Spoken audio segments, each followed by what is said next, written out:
Ladies and gentlemen, boys and girls, wake the hell up, turn the volume way up, because we've got this week's episode of the Don't Tell Mama Sports Podcast. I'm Matt Kobold. Back with me tonight, our Big 12 representative, everything Iowa State Cyclones, Brad McDonald. Brad, what's up, man? Oh, nothing, man. Just looking forward to college ball season, man. All about it. I mean, the Super Bowl, whatever, who gives a shit? Sure. Teams that just played 2 years ago. We already saw this one. Whatever. College basketball, the tournament. Let's go. Yeah, we're what, 6-7 weeks from Selection Sunday? Like it's gonna come up quick, and we got a whole college basketball episode for the people tonight.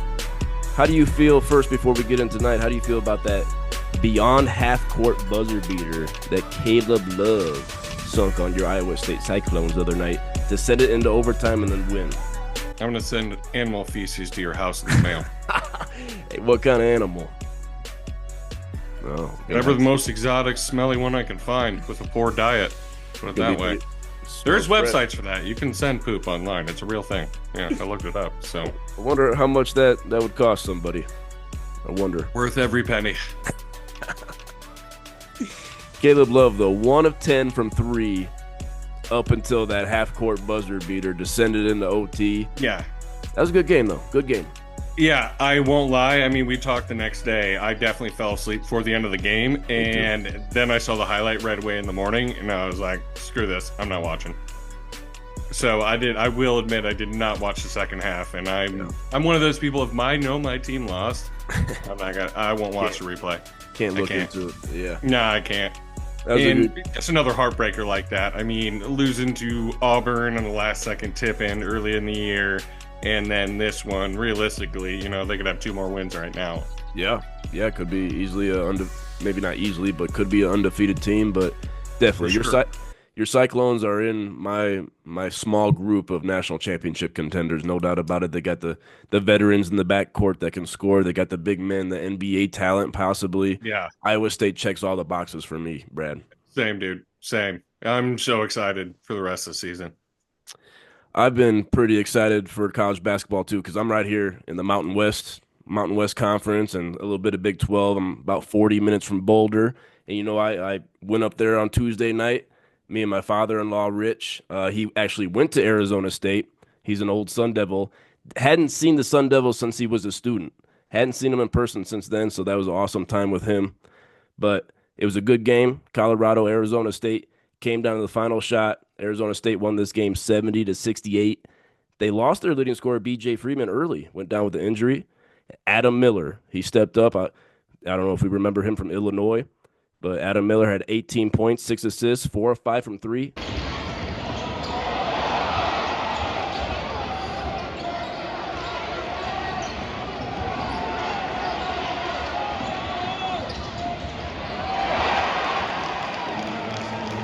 He had a good game. But Colorado, the guy that I always go to see, the guy that always puts a smile on my face, everyone's favorite Buffalo, Bangot Dak. 6'11", 180. 6'11", 180. Oh, my Great name. Goodness. Great name. I'd be a fan just because of his name. Great name. He had 13 points, 6 rebounds, 2 blocks in this one. He's got a lot of potential. He could play at the next level. He could, but he's a mixed bag, Brad. He catches an alley-oop on one end, throws it down.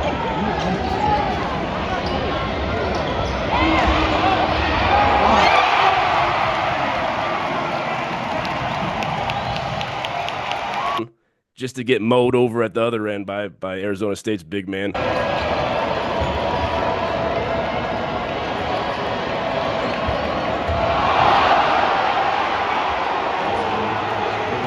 So it's a mixed bag, but I really like Bangot Dak. Any thoughts on Colorado, Arizona State, the Big 12, Brad? I mean, we beat Colorado twice. We beat Arizona State. So, I think was it Bangot? Bangot Dak from Lincoln, Nebraska. That's right. From Lincoln, right around these parts. Don't forget. You put some size on him, and it's just like any guy that's that athletic, that skinny. Um, you put some size on him for sure. NBA. I mean, he'll get looks. He'll probably get a chance, Has to. And if you can dribble at 6'11", learn to shoot, then you got a spot. Yeah. Yeah. It's hard to find people that can do that. Used to be what some crazy stat like 60% of the people that were 7 feet or taller were in the NBA Oh, in the wow. United States. It was something wild like that, That's a but big now percentage. everyone's bigger, but none of those. I mean, Sean Bradley, I'm not even sure he's coordinated enough to wipe his own ass. He's just in the NBA because he was 80 feet tall. Just like, oh, that piece of John shit Bradley. Dickinson that you got on Kansas. Like, fucking just a tall goober. That's all he is. John Bradley hanging out on some ranch right now, catching Yeah. strays, man. The Just catching fuck did I strays. do? Yeah, yeah. But Made yeah. him millions of dollars by being a Gomer. That's what you Oh, did. Good for oh, you. oh I'm yeah. jealous. That's all I'm saying. Ain't no doubt about it. Damn camera just fell off, or light just fell off. But yeah, Colorado. We talked about them going into the Maui. They surprised us in the Maui now by beating UConn, if I'm not mistaken. Yeah. Yep. But They beat UConn, they beat and then UConn. we spanked them Yeah, right after that. I think by spanked them like 20 that. some points. But we talked about them for the Maui podcast, and I said they were going to be the basement of the Big 12. They're still haven't won a game. Still haven't won a game in the conference. Arizona State's not much better. Do you think the Sun Devils, Bobby Hurley and the boys, can they get to the tournament? I don't know. I'll be honest, I haven't watched any of their games outside of Iowa State's Yeah. so far, so I don't want to give too much an opinion, but I do think Colorado isn't as bad as like being defeated in the Big 12 right now. I think the team can be solid after seeing them twice now against Iowa State. Team's not bad. I mean, like I said, we whooped them the first time, but Mhm. we did that to a lot of teams at the beginning of the year. So 0-9 Colorado Buffaloes in the conference. They're not sniffing the tournament. Arizona no, not State, even close. Arizona State, they were without their freshman stud Jaden Quaintance on Tuesday night. I'm not sure what's going on there. I didn't see him on the bench. They're definitely going to need him. He leads the Big 12 in blocks. He's tied for third in rebounding in the Big 12. Without him, I don't think they get to the tournament. But Big 12, we agree that it's a good conference. I think Arizona State can make a run here. Bobby Hurley, I respect him. Hurley, I mean, he's Hurley. Come on. You know, they tend to have a pretty good track record. So I definitely wouldn't bet against them. I think there's going to be 6 to 8 teams out of the Big 12 going to the dance, and all Oh, of them can make some noise, oh, I would say. yeah, I'm with you there, Brad. Minimum 6 to 8 for sure. Yeah. Hmm. Let's get into our Wooden Award watch. We're starting our player profiles this week, Brad. I'm not sure if you saw last week's episode, but we did a player draft, Max and I. So Max isn't with us tonight, so you're stepping in, taking his players. We're starting at the bottom of the barrel, but before we get into that, Brad, tell us about arguably the biggest snub that the Wooden Award people are sleeping on. Well, obviously, y'all know who he's going to play for. It would have been the sixth man of the year until Milan Momcilovic went out and will be out indefinitely. That is Curtis Jones. So he's averaging 18 points a game right now. Woo, woo. And what, 38% from three, 4.6 rebounds, 2.4 assists. And I believe since he became a starter in the games he has been a starter, 23.8 Oh points. my. So he is being slept on, I think, because Iowa State in general, even though a lot of people are picking them as like a 1 or 2 seed, still getting slept on, and no Still, one's getting any respect as far as Player of the Year awards and things like that. I think Curtis Jones does not get it. Where he came from at Buffalo to where he is at now, scoring wise, good he call. keeps improving. And I think it's going to be hard for TJ to take him out of the starting lineup at this point in time, especially dropping 24 points a game in the starting lineup. Like, he just dropped what 33 the other night. Like, hmm. How, I think he should be getting more love because the guys on my list are all about the same size, and his numbers are better. yeah. Simple as that. And they're getting more love because they're on well-known programs. That's it. Yeah, he's the second leading scorer in the Big 12 right now. Second leading scorer in the Big 12 right Yeah. now. And he's So, only started 6 games. and he's only started 6 games. No way you can take him out of the starting lineup when Momcilovic comes back. So, do you bring Momcilovic off the bench then if you're TJ? Yeah, I Yeah, think you kind of have to, yeah. because Jefferson and Jackson make an insanely good Beef. 1-2 punch down. Yeah, they're beef. We haven't. Iowa State is notorious for having really small, big guys, like scrawny, and these two are beefy and Mm. good. Dude, Jefferson is an all-around player out Oh of yeah. St. Mary's. Oh yeah. Oh my God, I Mm. love watching him play. He can get 7 assists, 7 blocks, 7 steals in a game. None of it would surprise me. So. That's tough. I think it would be dependent on who they're playing.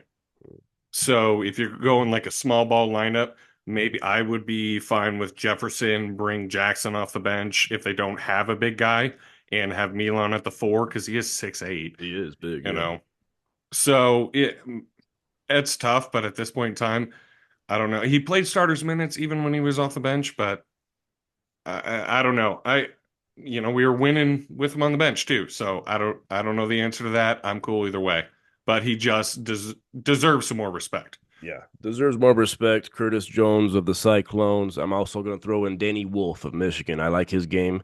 Reminds me of Nikola Jokic out here in Denver. I know it's crazy to compare somebody to a three-time MVP, a world champion, but Danny Wolf, he's got that kind of versatility.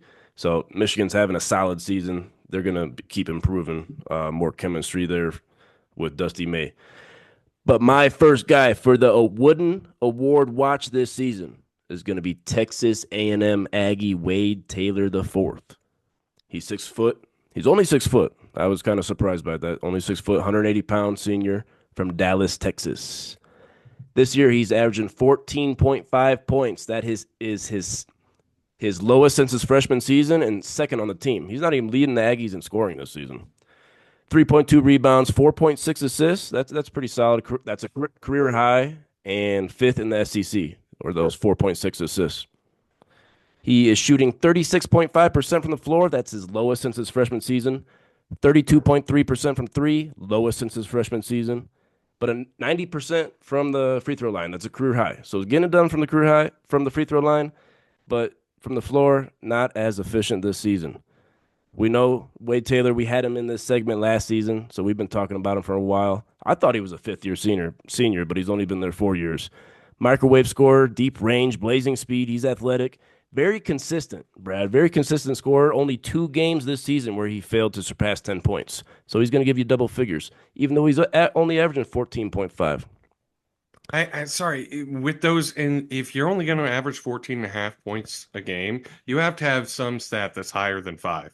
Yeah, Like yeah, I don't think he should be even in the conversation. And like you said, these are all like career lows in most of his statistics it outside of is free throws. since his freshman So season. Yeah, it's another thing. He's on the watch list and Curtis Jones isn't. Explain that to me. it's a mistake. Curtis Jones definitely over Wade Taylor. Aggies, they're having a good season also. They're ranked 13th. They're ranked Yeah. 13th. Buzz Williams, a lot Mhm. of buzz going around. Best game for Wade Taylor this year might have been against Abilene Christian last month. He had 15 points, 10 assists, 3 steals, solid double-double. But this, Yeah. I'll leave you with this one. He's Texas A&M's second all-time leading scorer. He's only 65 points shy of passing Bernard King. And like I said, he's not a COVID fifth year. This is his fourth Yeah. season. 65 points shy. He's going to be Texas A&M's all-time leading scorer. I got to respect that. No, for sure. Consistency, I'll give you, but not no improvement over 4 years, really. Exactly. And so it's like he's not getting better, like Curtis Jones. Second on the team in scoring this season. Hmm. I'm surprised. I'm surprised. Yeah. Brad, why don't you give us your first guy for the Wooden Award watch this season? All right. And I will preface this with I definitely had to look into these guys. I wanted to watch more of their highlights because, sure, I've caught a few of their games and whatnot, Mm, but never really watched the individual player. So I'm going to start with Trey Johnson out of Texas. And so, size wise, pros, his range, unlimited. He can hit from anywhere. Um, and his midi game is what I notice in a lot of highlights. A lot of guys either they finish or they shoot deep threes and don't do both. He's got a midi game, pretty good at finishing, but I will say downfall is doesn't use his 6'6" frame with a +5 inch wingspan in order to finish at the rim. okay. Everything's a fadeaway. Hmm. The I don't defense like is a that. little I questionable, don't like that. but I mean, I was impressed. I won't Hmm. lie. What's he got? 19 points a game. But for a Texas team that's meh, Yeah, you yeah. know? So, like, anyone can score a bunch of points on a shit team. Not Hmm. anyone, but like, sure, Sure. they're going up against good competition in the SEC.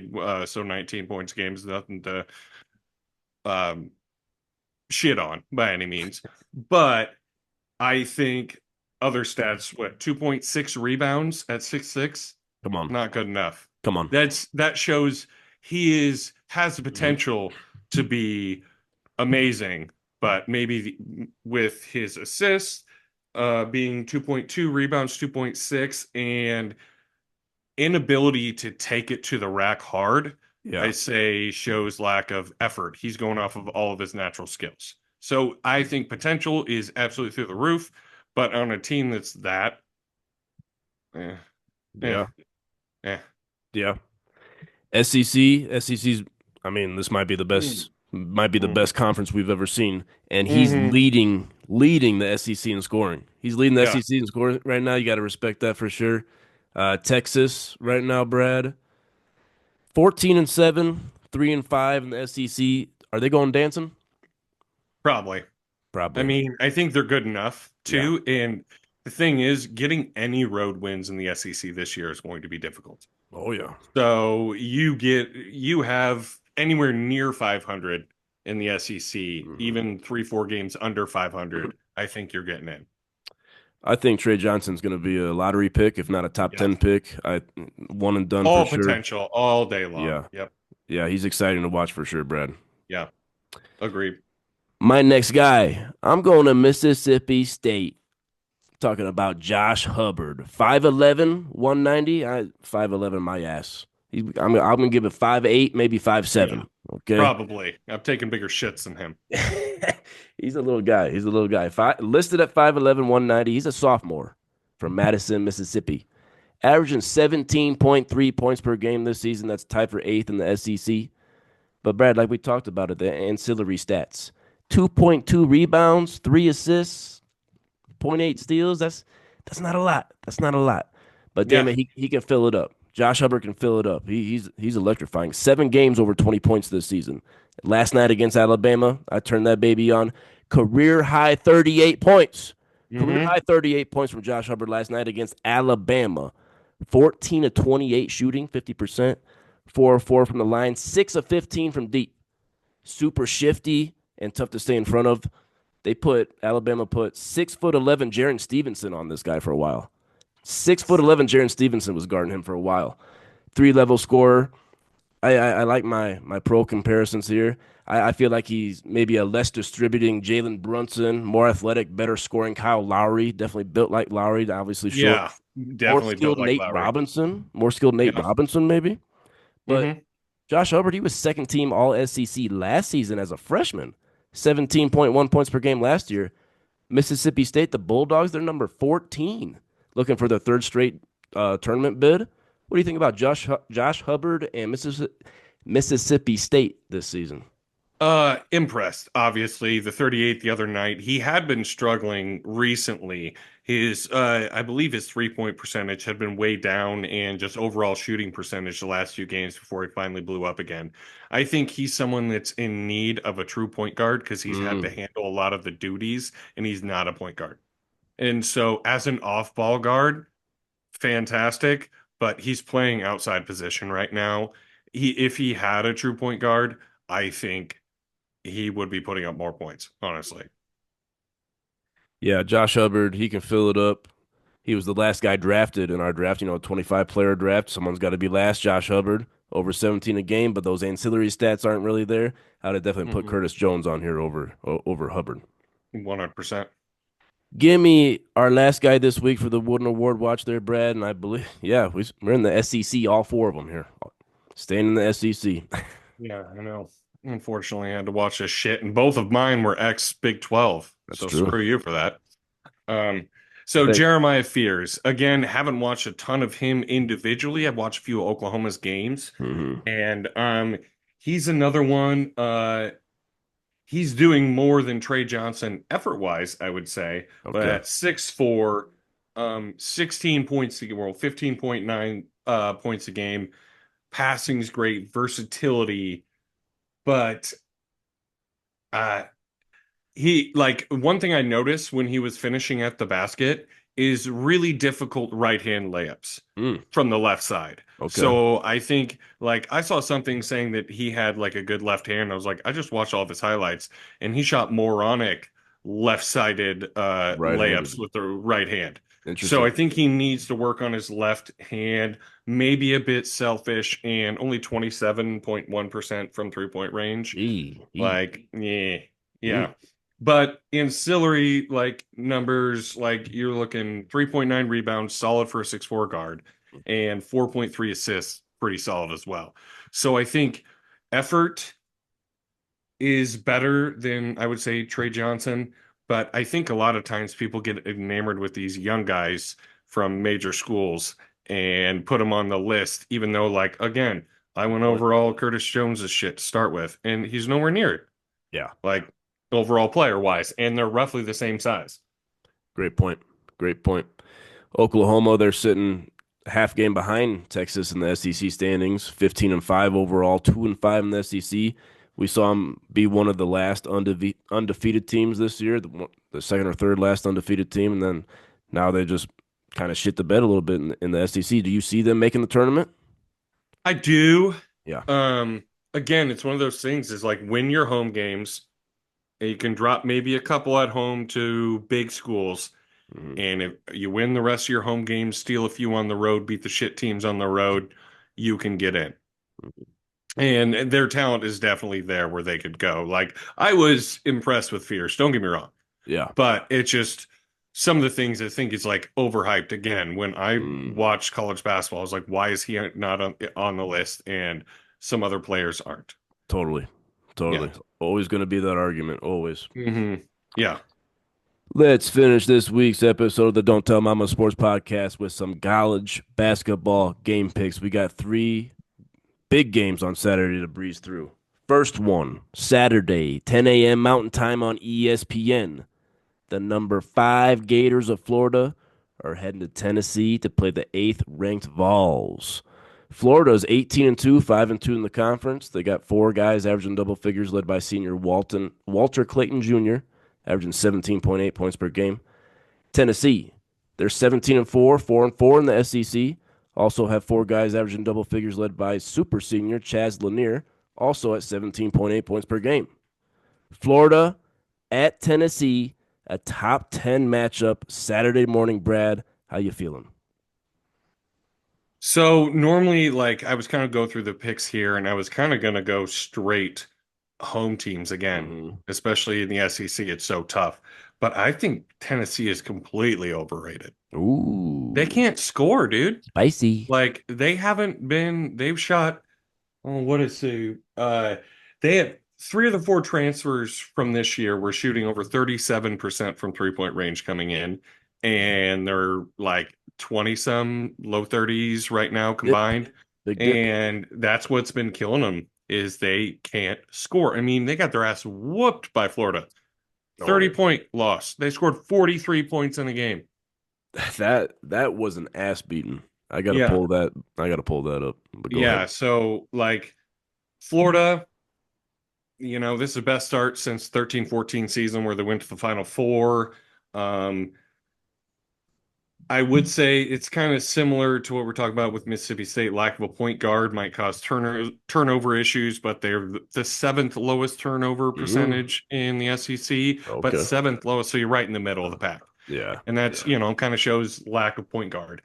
But their trio in the backcourt, um, three of them have scored 20 points at least three times. So they are lethal in the Yep. backcourt. Pull it up And right as now. long as Golden stops sending dick pics, you know, Ah!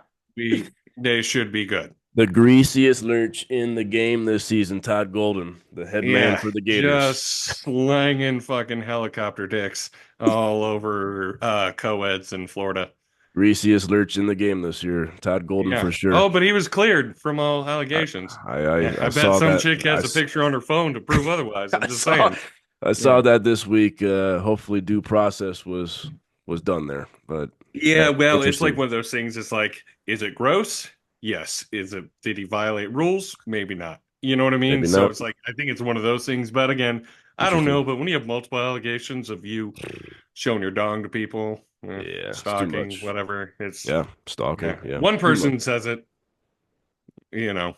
Sure. So I don't know. Hey, I'm not going to. He gets my vote for greasiest lurch in the game this season for sure. But But yeah, I am picking Florida to win this game, though. I okay, think on they the will road. outscore them. When you win by 30, I don't Yeah, care like what stadium you're going to be in. yeah, Like I got Florida winning this one easily. Their resume is far more impressive. Tennessee's only beat Baylor and Illinois. it's fair. Yeah. Only good wins. I mean, they kept it close against Auburn, whatever, like a few days ago, last week, hmm whatever. They did. But but I just don't believe in it. Yeah. Yeah. That was an ass beating back on Yeah. January 7th, 73-43. You only scored 43 points in a fucking game. My goodness. Yeah. Well, and you're 4-4 in the SEC, and you were the Yep. last undefeated team in the country. That's true. That means you're struggling right now. That's true. Yeah.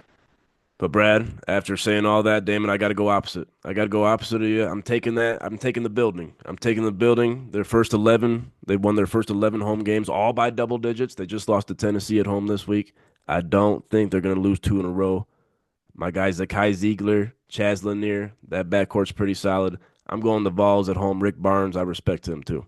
Todd Golden, greasiest lurch in the game this year. Yeah, 100%. You do you, man. Yeah, I got to Yeah, go I don't opposite. trust Got it. to go opposite of you Yeah. somewhere here. Yeah. Saturday. I'm picking big dick energy for this game. He's well, maybe I you don't get in know the how big it text is, thread. but he's definitely got the energy of it. You might have been in the text thread. Who knows? Saturday, 11 a.m. Mountain Time on SEC Network. We got the 20th ranked Tigers of Missouri heading to Mississippi State to take on the 14th ranked Bulldogs. Missouri, they're 16-4, 5-2 in the SEC. Pretty damn good season for them. Four guys averaging double figures, led by senior Tamar Bates, the IU transfer from Indiana, 13 and a half a game. Mississippi State, they are 16-5, 4-4 in the conference. Four guys averaging double figures, led by sophomore Josh Hubbard, 17 and a half a game that we just profiled. Missouri, Mississippi State, maybe a couple surprise teams this season. Where you going on Saturday morning, Brent? I'm gonna go with the home team here for sure. Yeah, I'm gonna go with Mississippi State, especially after the big win against Alabama. Not to mention, I was looking through some of Missouri's stats. They don't have a guy that averaged over 5 rebounds on the entire Oh, team. whoa, whoa. That's They have not good. 5 point something. I'd have to Come look it up on. to Come exactly, but on. like it, you get that many second chance points, like and Caleb Grill, former Iowa Stater, One of your leading guys. the nation in 3 point percentage this year. Should have stayed. Should have stayed. But he's an absolute no. He was a head case. He got kicked off the team, dude. I forgot that. I Yeah, forgot yeah, that. yeah. He wasn't maybe like I think he's gotten better, whatever. And he's been in college for I think 34 years now ish, That's old. rounding, That but is old. around there. Yeah, I think with COVID, yeah, 34 now. But yeah, I mean he's lighting it up from three. It's what we expected to have at Iowa State when he was there. Um, but I just no one on their team really, if Bates, Robinson, and Grill get hot from three, that's the only way they win. Otherwise, I just think rebounding. Yeah, I mean you're going to get too many second chance points, Mississippi State. But as I brought up earlier, like they don't have a true point guard either. Yeah. So Hubbard's been kind of having to do the duties, splitting it with the other hmm guards, and I don't know. I haven't watched enough of these teams, each of them, but I don't like to see a team where it doesn't have a guy averaging over 5 point some rebounds. That's questionable. And like I said, Missouri might have a only four losses this year, but they've only got one big win, and that was Florida. Great win, but they They, haven't really beat anyone else yet. they beat pretty sure they beat my Jayhawks, didn't they? Yeah, I know. I didn't You're not misspeak. you're not you're not gonna include them in that, huh? No, no, I Yeah. said good teams. Sorry. Yeah, You yeah. must have missed it. You got to turn up Yeah. your volume a little bit. Don't be sleep, Big Hunter Dickinson, okay? But we're not talking about Kansas Hunter tonight. Dickinson is sleeping on Hunter Yeah, he Dickinson. might He be. looks like he's sleeping all the time. He's sleepwalking out there for sure. Yeah, yeah. But I think Mississippi State's the better team. I'm going to agree with you. They're going to get this one done at home. I probably pick them on a neutral also. Just a bit Yeah. better at Ken Palm, a bit better at net, bit better strength of record, and a lot better strength of schedule. I'm going Hmm. Mississippi State. Josh Hubbard at home. But shout out Dennis Gates at Missouri, the coach there. Brad, they were 0 and 18 in the SEC last year. They were Hmm. 0 and 18, and now look at them. Okay, Yeah. Missouri's Anytime a coach can turn ranked. around a culture like that, like TJ Otzelberger, 2 wins the year before he came in, then Sweet 16 right away. Just saying, no big deal. Gotta love to see it. Gotta love to see it. Last game, Saturday, 6 o'clock Mountain Time on Fox. The 25th ranked somehow, still ranked, Yukon Huskies are going to Marquette to play the ninth ranked Golden Eagles. Yukon, the two-time reigning national champions, are 15-6 this season, 7-3 in the Big East. They have three guys averaging double figures, led by junior Alex Caravan, 15 a game. Marquette, they're 18-3. 9-1 in the conference. Four guys averaging double figures, led by senior Kam Jones from Memphis. He can fill it Uh, up. 18.9 a game, second in the Big East. UConn, Marquette, Big East battle on Saturday night on Fox. Where you going, Brad? I'm Marquette for sure. I think, like you said initially, right off the bat, it's one of my points is like, why are they still ranked? They have 6 losses already Oh, this year, get out of here. like really bad ones too. They lost 3 games in the opening tournament to start the year. Bang, bang, And then, bang. yeah. And then they've lost multiple. I forget all the team. I think Villanova, Mhm. Xavier, and Creighton since then. And Yeah. so it's like, why are they ranked? It's the same thing of, oh, they won the last 2 national championships, so we have to have them ranked. I'm not saying they're not great, but I also guards win the NCAA tournament. Not if your leading scorer is your center, it doesn't usually work out Yeah. because I mean Tough.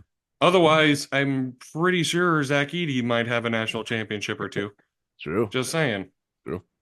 Yeah, it just guard play wins college basketball, and they don't have any guard play. Like second leading scorer of Ball, yeah, Ball. Um, he's at like 13 points again, and then it Yeah. goes to another forward. They don't Yeah. have any scoring guards. They No. have one guard that averages over 10 points a game. That ain't gonna You get it you done. can't win in the NCAA with that. That ain't gonna get And done. Cam Jones is stupid. You can fill it up. Stupid good. You can Granted, fill it up. he's their whole fucking team, Yeah. but he's the best player. He will be by far the best player on the court, both teams combined. And Yeah. I would trust that man. Shaka Smart occasionally is a good coach. It depends on where he goes, I guess. Yeah. I Yeah. don't Yeah. know. Sure. You know. So yeah, I think UConn is severely overrated and Cam Jones is a dog, so Marquette. I'm not gonna argue with anything you just said there, Brad. UConn's inconsistent right now. Last game, just going backwards up the schedule. Win, loss, win, loss, win, loss, Hmm. win. Like, what we doing here, Dan Hurley? What we doing? Liam McNeely, is he going to come back? I'm not sure. I got Marquette at home. David Joplin, let's not sleep on him. I like the four-man from Marquette. Shaka Smart, one of the top 15, top 20, top 25 coaches in the game, possibly. We'll do a list at the end of March Madness. Do a rankings here Texas again. fans probably don't agree with that, but Yeah, okay. they definitely don't agree with that. But I'm going with you. Yeah. Cam Jones, Marquette at home to get this one done. Gonna be a good Mm. one, I think, though. Gonna be a good one. Dan Hurley gonna have the boys ready. Yeah, and that's the thing. Hurley has proven himself as a coach, whatever. I just haven't seen it yet from that team. They are not impressive to me. I mean, they got their ass spanked by Dayton early in the year, like real Wow, bad. It was like almost 30, I think. Buffalo's beat them. Buffalo's beat them. And they've already got 3 losses in the worst power, whatever, Yeah. 5 conference in basketball. Hmm. You know, Yeah. just not impressed. Yeah. Like if you're ranked, I mean St. John's, that's the team to watch out for in the Big Hey, East. look I out. mean, Patino. speaking of dick pics, Rick Pitino just lays that Speaking thing of around. dick pics, Yeah. got a lot of guys doing that out there, I hear. Yeah, Rick Pitino will share that old shrivelly dong with anyone that's willing to look at it. Might get him fired, but fucker wins. I'll tell you what. He does. He's got some banners. He's got some banners hanging. One was Sure taken down, does. but One was taken away, I think, one was but yeah, taken down. Yep. yeah, yeah. Well, But those Brad, that's big gonna pics will do never us. disappear. Memories last forever, right? Yeah. That's gonna do us this week, Brad. For the Don't Tell Mama Sports Podcast, we appreciate you coming out, my guy. We're gonna have you on here a lot more. A lot of college basketball coming up. But anything you got for the people? Anything you got to say before we get out of here? We got 2 minutes, baby, on the clock. Nothing really that we haven't covered so far. I'm just super fucking stoked about the rest of college basketball season. I'll watch the Super Bowl, whatever, it'll be done. Yeah. It's going to be an experience. I'm better about that anyway. And then I can just focus on college basketball before depression sets in and no sports I care about are on any baseball. Although I do like the NBA playoffs. I do. Yeah. I'll watch the NBA playoffs with you for sure. Yeah. But just one more thing to plug before we get out of here. We're going to have our third annual Fantasy Football Awards show coming up pretty soon. We're going to get the polls posted. We want to hear from you. We want to hear from you, the people out there, on the biggest douchebag, the best breakout player, comeback player, coach of the year in the NFL. A lot of things to vote for. We want to hear from you. We want to hear from the people. That's going to be coming out soon. But Brad, appreciate you coming out here. And we can't wait to talk to everybody next week. Have a great night.